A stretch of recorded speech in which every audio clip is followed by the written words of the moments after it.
Olá pessoal, tudo bem com vocês? Espero que sim. Me chamo Júnior, sou aluno do curso de Licenciatura em História pelo Centro Universitário Internacional Uninter. Estou aqui mais uma vez para compartilhar com vocês o meu estágio supervisionado de extensão referente ao ensino médio. Portanto, nesse primeiro momento e nos demais momentos que se virão, nós estaremos seguindo a temática Conjunturas e Reflexões, o movimento abolicionista brasileiro. Assim, em nossa primeira aula, nós vamos discorrer acerca do contexto de crise do Império até o declínio da monarquia. Dessa forma, eu gostaria de ponderar, de deixar claro em nossa conversa inicial que falar de história do Brasil Império, ou melhor, falar de história do Brasil Colônia e até mesmo República, é falar sim da história da escravidão. Ainda mais conforme a nossa tônica, a nossa temática principal, que é sobre o movimento abolicionista brasileiro. Pense só comigo, pessoas que eram arrancadas de suas origens, à força, estou falando em contexto de África, eram jogadas em navios, os chamados tumbeiros, em alto mar, passando fome, sede, castigos físicos. Ao chegar aqui nos principais portos do Brasil, eram expostos, nus, despidos e comprados pelos diferentes senhores, seja eles de engenho, para trabalhar nas diferentes plantações de café, de algodão, nas minas euríferas, entre outras. Foi um momento, uma conjuntura histórica de longa-metragem, que não foi fácil, que suas consequências ainda hoje é presenciável em nossa sociedade. Assim, nós podemos considerar que os escravos eram os pés e as mãos dos senhores de engenho. Quando eu me deparo a estudar essa temática sobre a escravidão, sobre o movimento abolicionista, eu sempre me lembro de uma citação de um grande historiador da escravidão, que é o João José Reis, que ele afirma que, ao nos depararmos com a história da escravidão, uma história que é de longa-metragem, ou seja, mais de 3 séculos de história, de conjunturas, nós devemos sempre analisar esta com um sentimento de emoção, porque não foi fácil, houve toda uma luta em torno desses personagens, uma resistência, uma história árdua, que nesse caso há o interesse por nós e que tem que haver uma emoção quando nós buscamos analisar esses fatos. Assim, eu gostaria de terminar essa conversa inicial afirmando que existiu uma história da África, existiu uma identidade africana, as origens africanas, melhor dizendo, sem a presença do Brasil. De modéstia à parte, nós podemos afirmar isso sim, mas não existiu uma constituição, não existiu uma identidade, uma formação brasileira com a ausência do continente africano, ou melhor, com a ausência do povo africano. Através disso, nós podemos perceber a tamanha importância do povo africano para a nossa constituição social, cultural e democrática na qual vivemos hoje. Assim, já entrando para a questão falada sobre a crise do Império, eu queria ressaltar primeiramente o colapso da mineração devido à intensa exploração, ao contrabando do ouro nas minas, a escoação para a Europa, para Londres, já presenciada essa situação de crise nas minas com a chegada da família real, mais precisamente em 1808. E com a chegada da família real, se nós percebermos e analisarmos a história do Brasil, já ficou para trás vários ciclos que já tinham atingido seu início, seu apogeu e até mesmo seu declínio. Inicialmente com a exploração do pau-brasil, no início do nosso processo de colonização. Posteriormente, surge aí a eclosão da figura do engenho, da cana-de-açúcar, Assim, consequentemente, a exploração das minas e, posteriormente, né, a presença do café. Assim, segundo Caio Prado Júnior, em sua obra História Econômica do Brasil, com toda a atenção voltada para a exploração das minas, houve nesse contexto uma grave crise na lavoura de subsistência. Esse estudo levantado, né, desencadeado pelo teórico Caio Prado Júnior, em sua obra A História Econômica do Brasil, ele vai, né, decifrar, vai narrar a questão, né, do contexto da intensa exploração das minas de ouro e diamantes no século XVII e XVIII, pelo qual o foco era tanto, né, enricar em um curto espaço de tempo, buscar minério, ouro, diamantes, que, por outro lado, a população, de modo geral, ela esqueceu de plantar o seu próprio alimento. Houve, consequentemente, assim, uma grande crise de subsistência, visto que, por outro lado, a pouca comida que existia era muito cara, né? E os meios para transportar, para deslocar essa alimentação, esses mantimentos, eram difíceis, né? Nessa época, nesse contexto, não havia estradas, né, facilmente elaboradas, construídas. Os meios, né, de transporte era mais por via fluviais, ou seja, por meio dos rios. Segundo Sérgio Buarque de Holanda, era o que restava da indústria mineradora do Brasil colônia, decadente ao início do século XIX e cujo efêmero esplendor pertencia ao passado. É muito interessante a citação de Sérgio Buarque de Holanda. Com a chegada, ou seja, com o século XIX, que coincide com a chegada da família real, mais precisamente em 1808, esse efêmero esplendor do ouro ele já pertencia ao passado. Assim, no século XIX, houve todo um desempenho por parte da coroa em manter e estabelecer as explorações das minas de ouro e diamantes. Por meio de alvarás, era proposto, por exemplo, a isenção de tarifas e a livre exploração das poucas e escassas minas que restavam. Nesse caso, nós podemos considerar que, né, era chorar pelo leite derramado.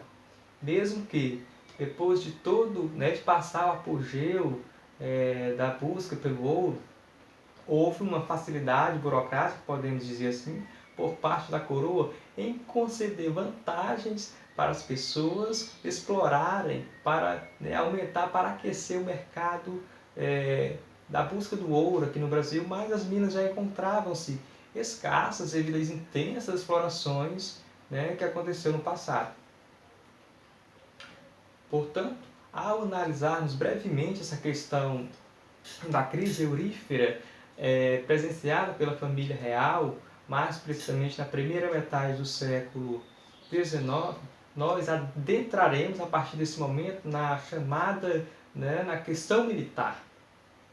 Vejamos, enquanto o Brasil transformava-se de sonolenta colônia em 1822, em uma sociedade em vias de modernização e urbanização, com a queda do Império, também o exército passava de uma organização aristocrática, não educada e não profissionalizada, a uma força educada e dotada de um vigoroso sentido de solidariedade institucional, conforme as palavras de Sérgio Buarque de Holanda.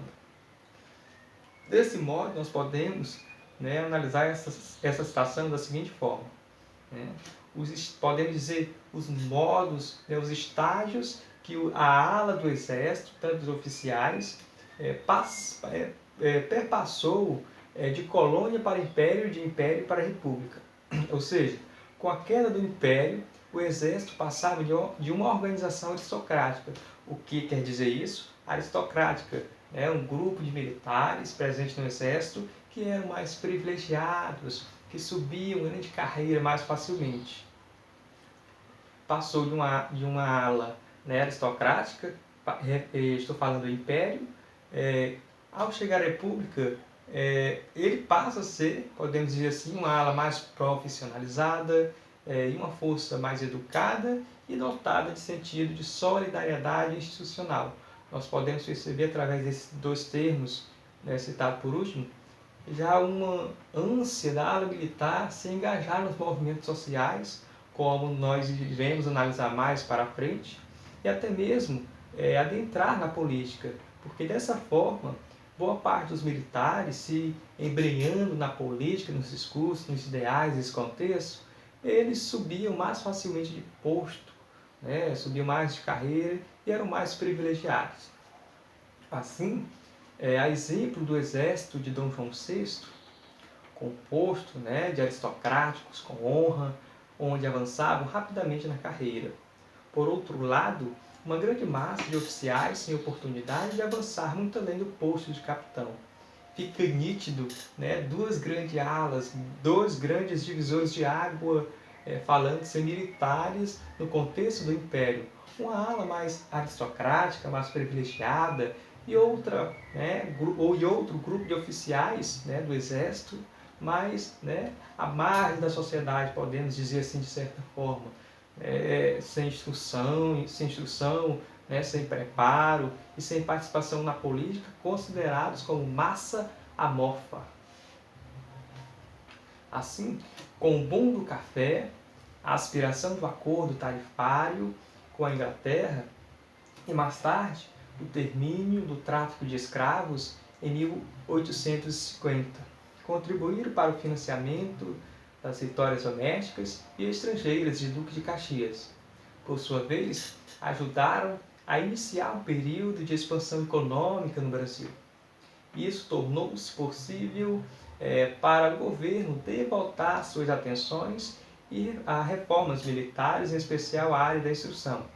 Vejamos que, com conjunturas, né, com fatos internacionais, como o acordo tarifário, né, com o fim do acordo tarifário entre Brasil e Inglaterra de 1844, e até mesmo com a publicação da Lei Eusébio de Queiroz, né, que por meio desta, né, de 1850, vai haver o fim do tráfico, né, negreiro, contribuiu de modesta parte para financiar, né, guerras internas e externas no Brasil. E até mesmo com o boom do café, um boom econômico, houve, conforme a citação, recursos, né, tornou possível destinar recursos para a área militar, como reformas militares e, em especial, a área da instrução, preparo, né, fardamento, entre outros. O militar ele era favorável à abolição, aos subsídios para a imigração, das tarifas protecionistas, aos subsídios para a indústria, às leis comparativas liberais, à construção de estradas de ferro, à reforma eleitoral e ao bom preparo militar. Porém, a falta de espaço impedia-os de discutir essas questões com maiores detalhes, conforme Sérgio Buarque de Holanda. Aqui nós podemos ver alguns princípios defendidos pelos militares, como, né, os subsídios para a indústria, as leis comparativas, a crítica ao regime vigente desse contexto, a construção de estradas de ferro, a tão sonhada reforma eleitoral, reclamada, né, por esse grupo de militares, o bom preparo, né, dos próprios militares.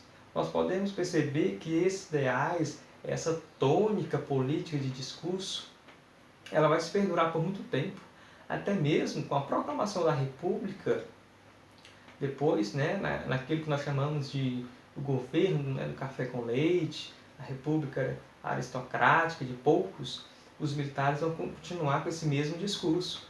É preciso uma reforma eleitoral, é preciso, né, fomentar subsídios para a indústria e assim, né, por diante. A baixa remuneração, as más condições de vida e a lentidão das promoções tendiam a desencorajar os filhos das grandes famílias a dedicar-se à carreira militar, segundo Boris Falso. É claro que, ao presenciar toda essa conjuntura, né, um desleixo, podemos dizer assim, de uma forma vulgar, em relação aos militares, a questão do despreparo, né?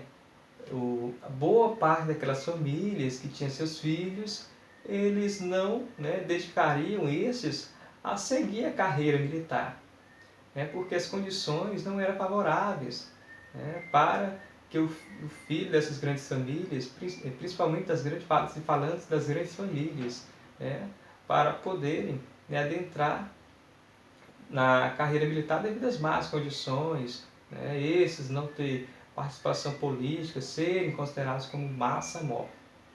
Antes da Guerra do Paraguai, já haviam surgido entre os oficiais críticas contra o governo do Império. Essas críticas referiam tanto às questões específicas como o critério de promoções, o direito de casar-se sem pedir consentimento ao ministro da guerra, quanto a outras mais gerais, referente à vida do país. Nós iremos perceber, né, no decorrer dessa apresentação, dessa videoaula, a mentalidade que os oficiais que lutaram, que estavam presentes nas fileiras do exército para lutarem na Guerra do Paraguai, ao retornar dessa guerra, eles viram com outra mentalidade, com outro pensamento. Isso é devido, claro, às experiências, aos contatos, enfim. E sobre essa mesma citação de Boris Fausto, de 2015, nós podemos perceber um aspecto direcionado à tamanha subordinação dos militares, das corporações do Exército, referente aos seus superiores, que um indivíduo, em seu consentimento, em sua vontade de casar-se com outra pessoa, o militar tinha que pedir consentimento, permissão ao ministro de guerra. Desse fato, desse modo, nós podemos perceber a tamanha subordinação em que era presente no meio militar desse contexto. O corpo de oficiais emergia da Guerra do Paraguai com um sentimento de unidade corporativa, um sentimento de sua importância, uma amargura para com os civis e talvez com uma visão de mundo muito mais ampla, conforme Sérgio Buarque de Holanda.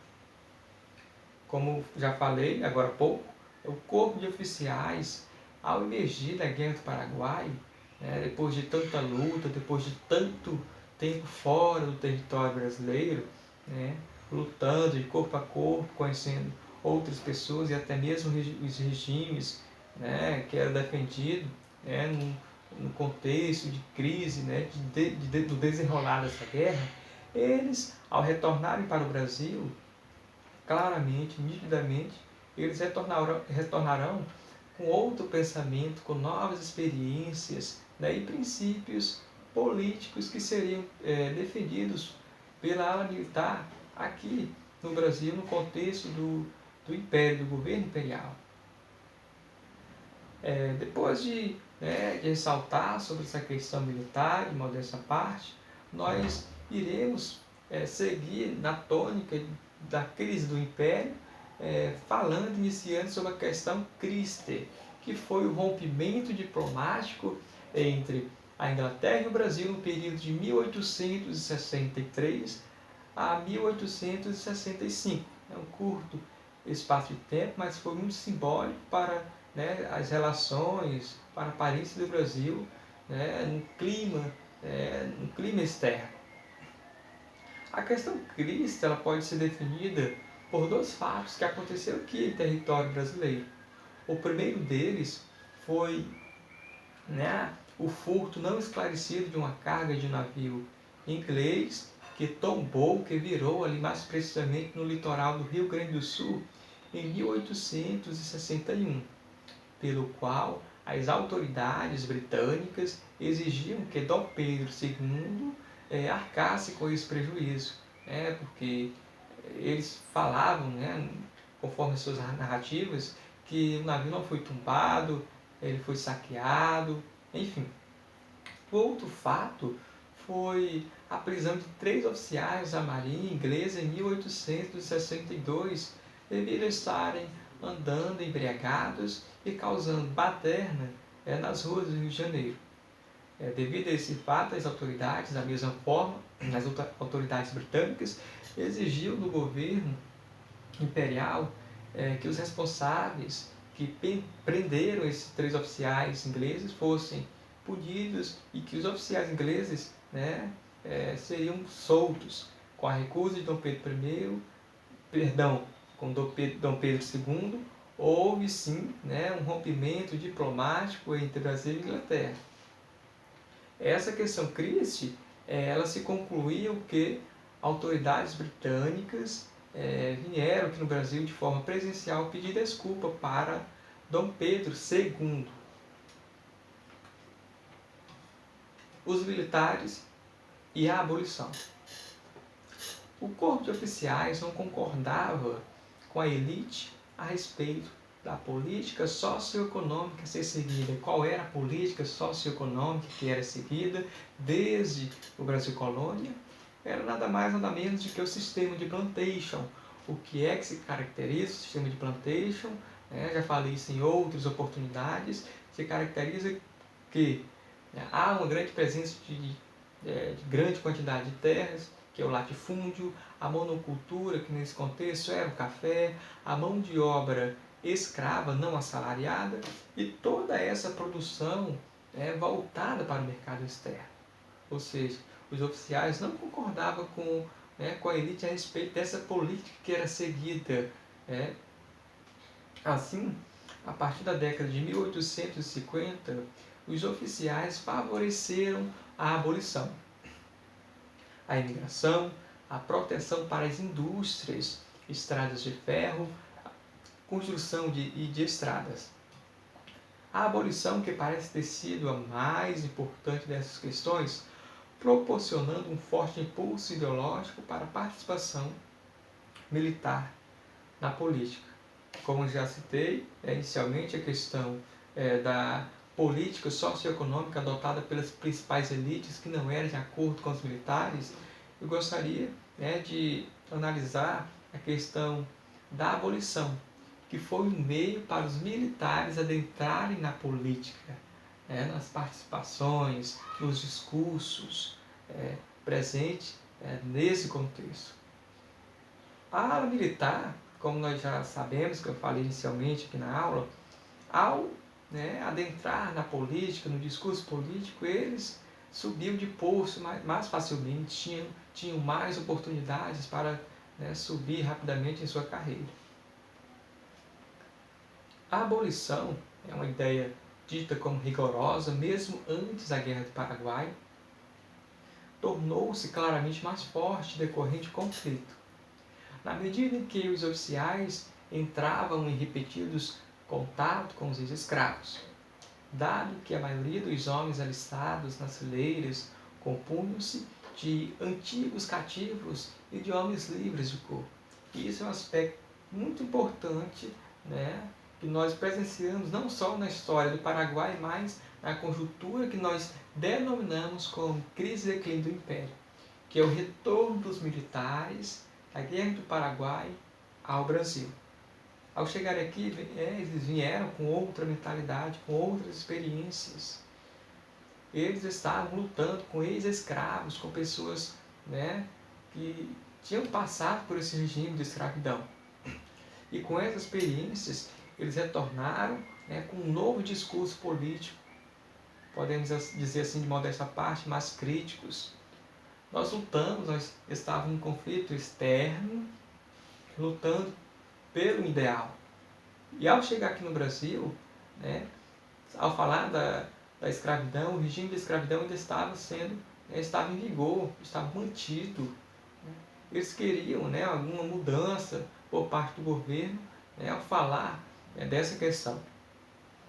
Para o aumento da insatisfação dos militares com o governo, no decorrer da década de 1870, houve um grande declínio no orçamento para o Exército e Marinha. Por fim, a indicação de civis para o Ministério da Guerra. Esses 2 anos testemunharam também o ponto máximo da agitação política em favor da abolição. Vejam, depois de todo esse atrito entre entre exército, entre a ala militar e o governo imperial, a questão da não participação nas decisões políticas, nas decisões eleitorais, houve, por fim, uma indicação de civis para compor o Ministério de Guerra. Isso foi um tiro no pé da própria corporação, né? Até mesmo do exército, né? As pessoas de alto escalão e também, né, as pessoas que compunham a ala do governo. Esses anos testemunharam também o ponto máximo da agitação política em favor da abolição. Depois de analisarmos, né, a questão militar, gostaria de deixar claro que nessa pequena videoaula nós não iremos abordar todos os pontos específicos da questão militar, né? Agora nós passaremos a analisar a questão religiosa. O clero nacional, os tempos pombalinos, entendam aqui tempos pombalinos, do governo de José, de Sebastião de Carvalho Melo, mais conhecido popularmente como Marquês de Pombal, que foi primeiro-ministro do governo de Portugal, mais precisamente na segunda metade do século XVIII, que fez grandes reformas aqui no Brasil. Esse também era considerado como déspota esclarecido. Enfim, só para nós entendermos mais a situação. Vou iniciar. O clero nacional dos tempos pombalinos, de Marquês de Pombal, até as vésperas da questão religiosa, não se distinguia, com raras exceções, por qualquer demonstração de ortodoxia, mais frequentados, né, das letras francesas do que as latinas, mais versados na literatura profana do que nas obras pias. Muitos de nossos clérigos estavam saturados dos ideais iluministas, das reivindicações democráticas e liberais, conforme Sérgio Buarque de Holanda. Aqui nós podemos perceber que os religiosos, né, a parte constituinte do clero, além de ter em si o conhecimento religioso, clerical, dogmático e litúrgico, podemos dizer assim, eles também eram frequentadores das letras francesas mais que as latinas. Eles eram saturados, ou seja, eles já tinham conhecimento dos ideais iluministas, de liberdade, de fraternidade, de igualdade. Dessa forma, a questão religiosa ela pode ser esplêndida. Qualquer atrito entre a ala dos clérigos, dos militares, com o governo imperial, poderia haver assim um grande discurso de diferentes ideias. Assim, os nossos dois Pedro, tanto Dom Pedro I quanto Dom Pedro II, por sua vez, estavam longe de ser legítimos católicos, mas ocupados, aliás, que foram com a majestade do trono do que com o catolicismo do país. Aqui nós podemos perceber uma baita crítica.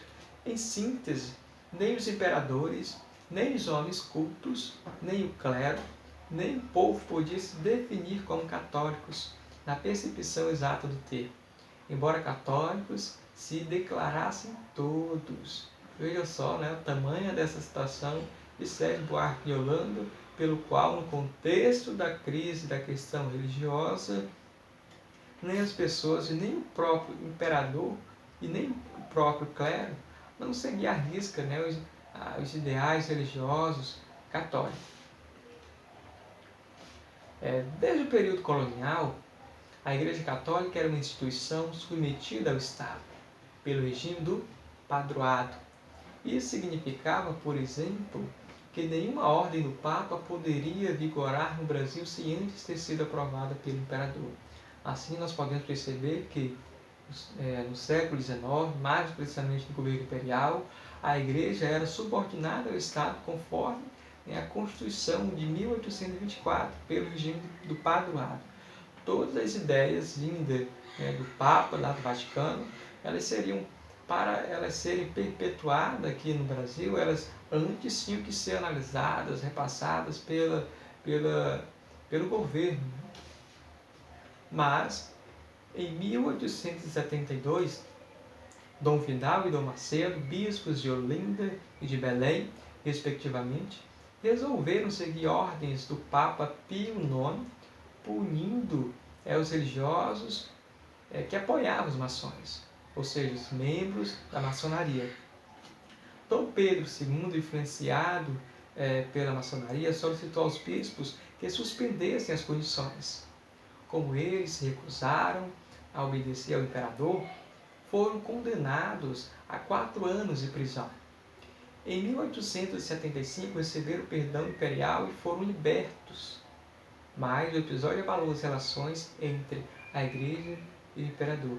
Veja na situação que chegou o atrito entre os religiosos e o próprio governo imperial, ao ponto do governo chegar a decretar a prisão do bispo, tanto Dom Vidal e Dom Macedo. Com isso nós podemos perceber a tamanha importância da questão religiosa que abalou profundamente as conjunturas do contexto do fim do século XIX, mais especialmente com o Brasil império. A questão religiosa demonstraram que a separação entre igreja e Estado era uma necessidade, mas os implicados direitos no conflito, isto é, o imperador e os velhos monarquistas, de outro, não compreenderam ou não aceitaram essa necessidade.